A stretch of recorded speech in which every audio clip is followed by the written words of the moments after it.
The Soca Kings took first strike in semi-final 1 at the Queen's Park Oval against the Scarlet Ibis Scorchers and were battling at 96 for 2 in the 8th over before Shannon Gabriel removed the Jean Charles for 11 runs, courtesy the safe hands of Philton Williams on the long-on boundary, 96 for 3.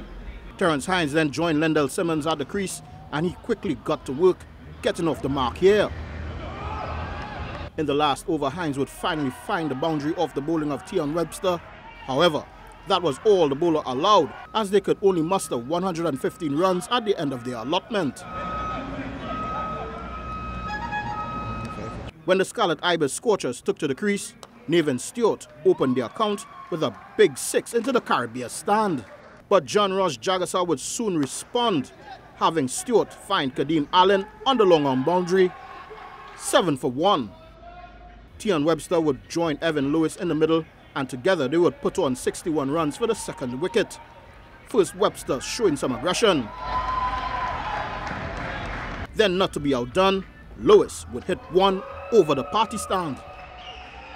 The Scorchers had the run rate in check for a while as Webster and Lewis opened their hands, even accepting some gifts given by the Kings on the boundary. The target looking more and more gettable as the power hitting continued. However, at the start of the 7th over, the fun and games would end as Terence Hines has Tion Webster caught at slip by John Ross Jagasaw for 20 runs, 68 for 2. Dexter Sween joined the party but was quickly ejected by the bouncer at the door due to bad behavior, gone without scoring. Mario Albert joined Lewis next, as all the heavy lifting was assumed by Lewis. However, the Soca Kings kept their bowling and field work tight to restrict the charge of the Scorchers. But Lewis was a determined chap in the middle with a never-say-die attitude. However, Kadeem Allen would put a stop to the Lewis charge, having him caught for 69 by Dylan Douglas on the boundary with the penultimate ball, 110 for 4. With 6 runs to win from one delivery, new batsman Philton Williams could not get it done with Allen's express pace as he could only manage a single. The Soca Kings advancing straight to the final, winning by 4 runs. The weather played havoc with the second semi-final match between Chicago Steelpan players and Leatherback Giants. The Steelpan players took first strike and managed to put 80 runs on the board for 1 wicket in 5 overs before the showers came. Sidel Diaz and Navin Bidesi were the not-out batsmen at the crease with 58 and 13 respectively.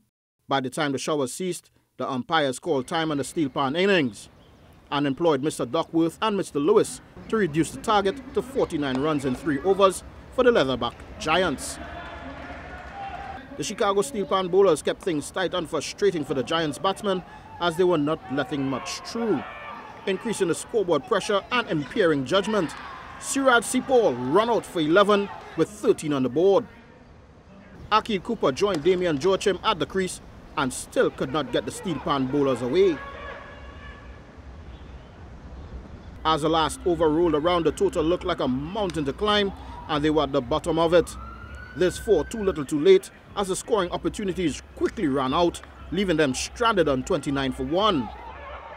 And the Chicago Steelpan players with a chance in the eliminator to get to the final.